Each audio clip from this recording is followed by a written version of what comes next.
Assalamualaikum warahmatullahi wabarakatuh. Bismillahirrahmanirrahim. Sebuah kondisi yang menuntut kita untuk beradaptasi cepat dengan lingkungan kita sangat dibutuhkan. Pada saat ini cuaca atau iklim yang tidak begitu bisa bersahabat dengan kita, atau tepatnya kita tidak bisa atau belum bisa beradaptasi dengan iklim atau cuaca, menyebabkan kita mengalami hambatan, baik hambatan pencernaan atau alergi atau kemampuan-kemampuan lain kita menurun. Pada dasarnya ini sangat harus disikapi secara aktif oleh diri kita, dan tentu referensi kita tentang situasi yang ada di sekitar kita harus selalu kita perbanyak.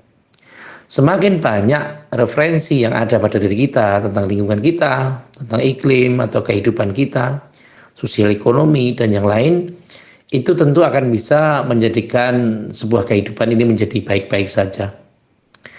Kita terlalu banyak mengenal apa yang ada di lingkungan kita, maka tentu kita juga akan bisa mensikapi apa yang akan terjadi.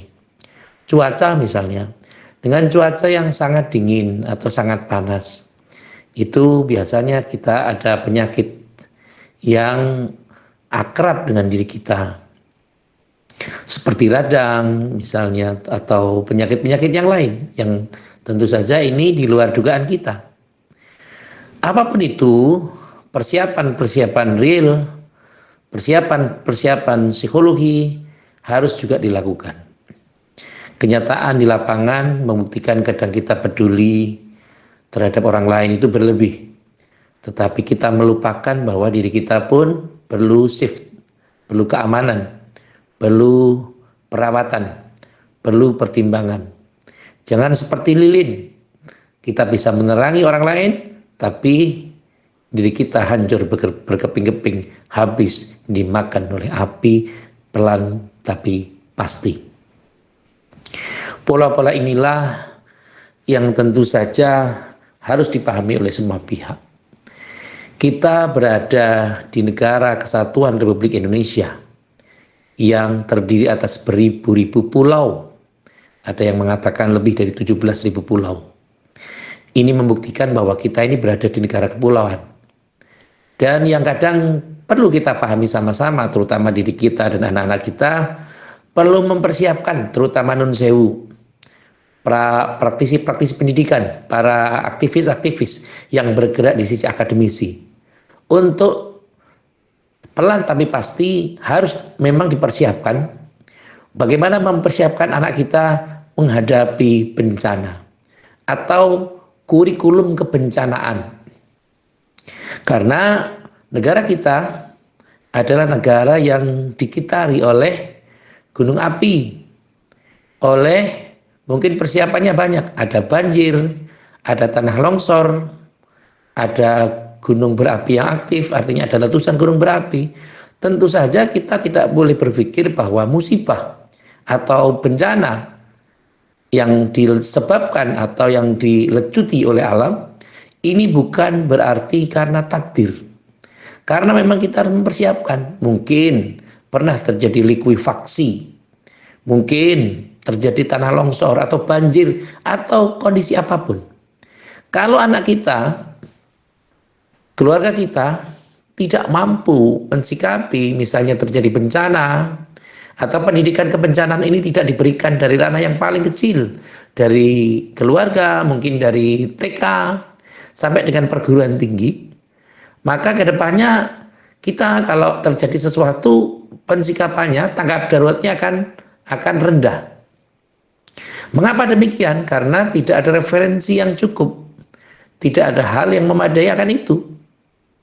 Padahal Allah Subhanahu wa taala di dalam Al-Qur'an dijelaskan, a'udzubillahi minasyaitonirrajim, dhaharal fasadu fil barri wal bahri bima kasabat aydin nas. Telah tampak kerusakan di bumi dan lautan, itu disebabkan oleh ulah manusia. Kalau proses ini sudah terjadi, artinya kita harus berupaya bagaimana mensikapi kehidupan kita. Tidak hanya sekedar membunyikan bacaan, tapi membaca situasi. Nun sewu, sekarang ini sudah ada ilmu-ilmu yang hilang dalam ingatan kita. Orang Jawa kalau sebelum pertanian itu mengenal istilah pranoto mongso, mengetahui masa, mongso kesiji, mongso keluru, mongso ketelu, sampai dengan mongso kaping rolas, masa yang ke-12. Ada indikator-indikator yang tentu saja mereka bisa pahami. Dan ini tidak diberikan di dalam pendidikan akademis.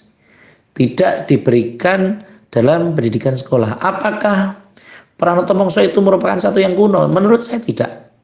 Karena ketika setidaknya kita ingin bertani, ketika ingin membangun rumah atau ingin apapun, itu dikondisikan dengan mongso.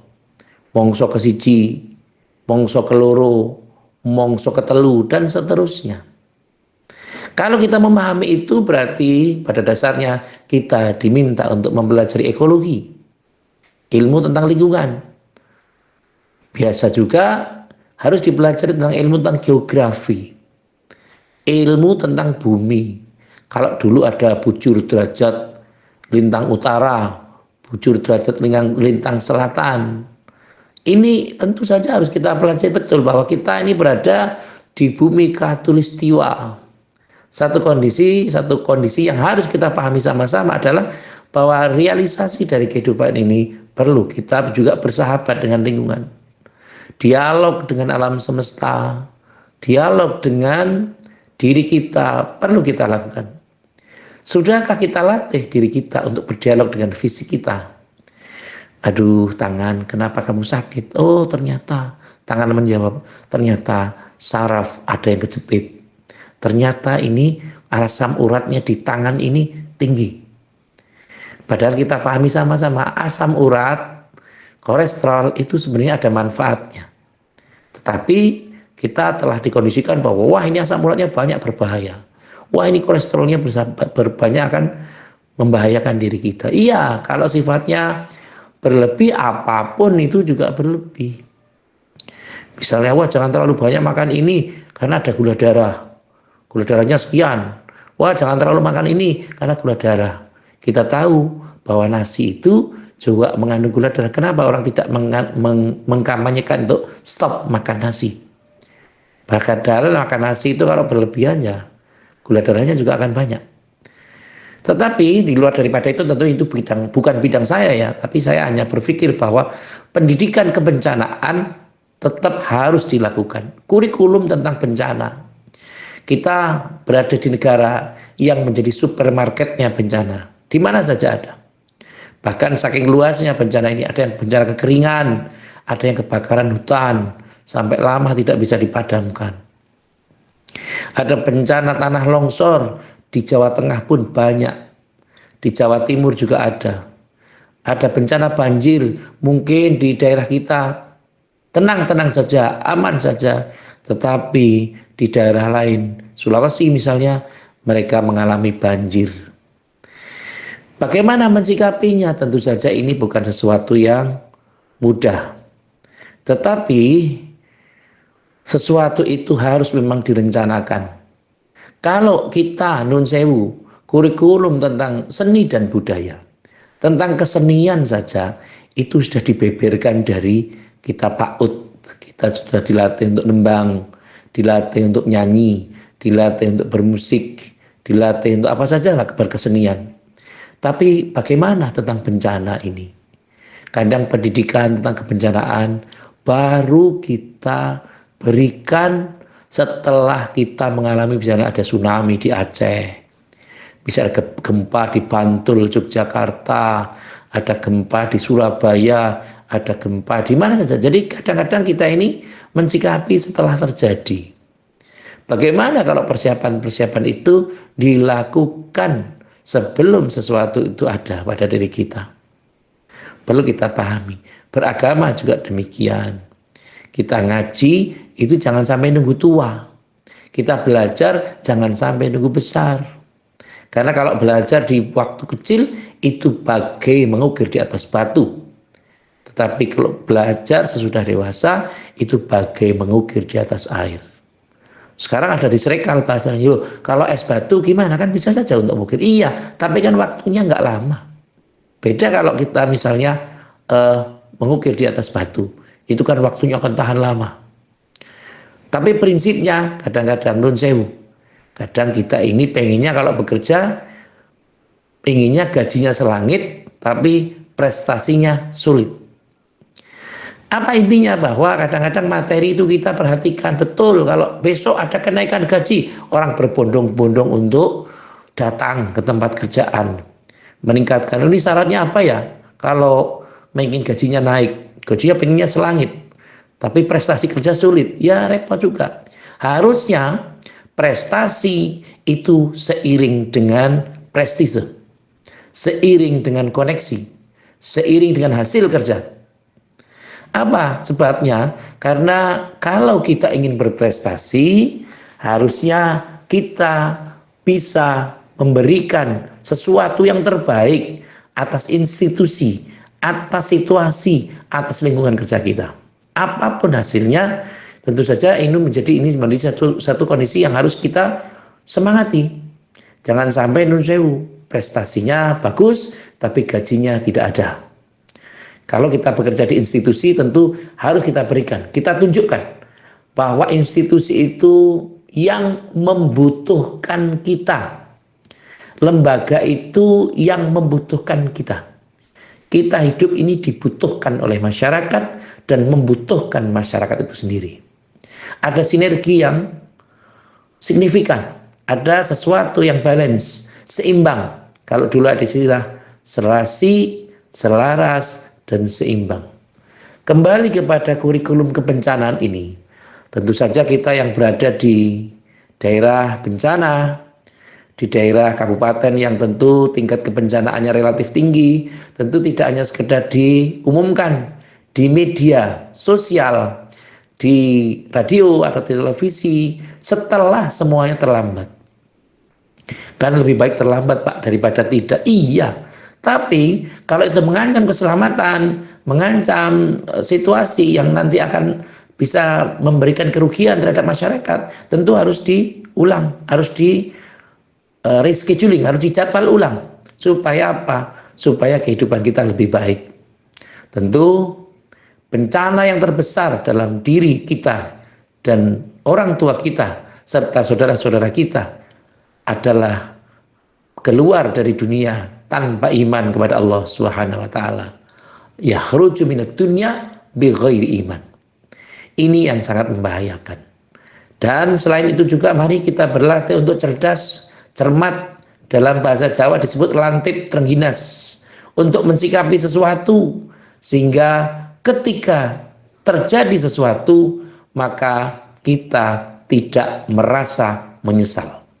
Sesal dahulu pendapatan dan sesal kemudian tidak akan ada gunanya. Proses-proses inilah yang harus selalu kita sikapi dan selalu kita gaungkan di mana saja kita berada, kapan saja waktunya. Kalau saat ini mungkin kita berada di daerah kerja, mungkin prestasi kerja kita jeblok, prestasi kita kerja buruk, dalam beragama mungkin kita istiqomahnya kurang, ya kita berusaha. Maka yang paling penting kita berdoa pada Allah, ya Allah berikanlah kami hidayah dan berilah kami istiqomah dalam beribadah. Orang yang beribadah setelah istiqomah itu baik, sangat baik. Bahkan satu kondisi, satu istiqomah itu lebih baik daripada 1000 karomah. Prosesnya adalah, yang paling penting adalah meningkatkan sinergitas, meningkatkan kerjasama kapan saja kita berada dan dengan siapa saja. Kalau dalam institusi, dalam kelembagaan, dalam olahraga, orang perlu bekerja sama. Anak-anak kita sudah mencontohkan. Belum lama ini ada peristiwa peringatan atau pertandingan perhelatan AFF usia 16, usia 19, dan ke depan adalah usia senior. Dan ke depan tentu saja teman-teman kita, anak-anak kita sudah berprestasi. Ada yang sudah sampai mencapai semifinal, yang sekarang ini akan mencapai final, yang usia 19 menghadapi Thailand. Kita support anak-anak kita. Anak-anak kita yang usia 18, 19, 17 tahun, baik yang naturalisasi, baik yang tidak naturalisasi, baik yang keturunan maupun diaspora, ataupun yang dalam negeri langsung atau khusus dalam negeri, itu saja sudah menampilkan sebuah adaptasi yang luar biasa, sudah menampilkan kerjasama yang luar biasa. Apalagi kita, cerminannya adalah apa yang bisa kita berikan untuk kepentingan-kepentingan lebih besar. Kita harus mampu berpendapat. Kebebasan berpendapat, oke, mari kita lakukan. Tapi bagaimana? Kebebasan pendapat itu harus diimbangi dengan pertanggungjawaban dalam berpendapat itu sendiri. Kadang kita siap untuk berbeda pendapat, tapi kadang tidak siap lagi kalau kita berbeda pendapatan. Inilah yang harus kita lakukan, dan yang lebih penting adalah himbauan dari stakeholder, dari semua lapisan masyarakat. Persiapkan untuk kurikulum menghadapi kebencanaan, kurikulum dalam diri kita, dalam menghadapi kehidupan kita, agar kita selamat dalam kehidupan dunia dan kehidupan akhirat. Yang terakhir, seperti biasa, mari kita saling mendoakan agar apabila saudara-saudara kita yang sekarang ini masih belum mendapat pekerjaan, atau sudah dapat pekerjaan tapi belum diangkat sebagai pegawai yang tetap, monggo kita doa sama-sama agar kita berprestasi dalam pekerjaan kita. Kita menguntungkan perusahaan, jangan mengambil keuntungan dari perusahaan terus-menerus, tapi mencoba kita memberikan yang terbaik untuk institusi atau lembaga yang kita naungi. Kalau kita berada dalam satu tempat, satu wilayah, mari kita ikhtiarkan agar memberikan yang terbaik untuk tempat-tempat yang kita jadikan sebagai sarana untuk beribadah. Semoga Allah Subhanahu wa taala mengabulkan ikhtiar kita. Amin, Allahumma amin. Terima kasih kepada semua pihak yang telah membantu terselenggaranya acara ini. Semoga ikhtiar kita semuanya dijabah Allah Subhanahu wa taala, dan partisipasi penjenengan semua, dukungan penjenengan atas kami mendapat balasan dari Allah Subhanahu wa taala. Amin, Allahumma amin. Terima kasih atas segala perhatian dan mohon maaf atas segala kekurangan. Saya akhiri, wallahul muwafiq ila aqwamit thoriq. Wassalamualaikum warahmatullahi wabarakatuh.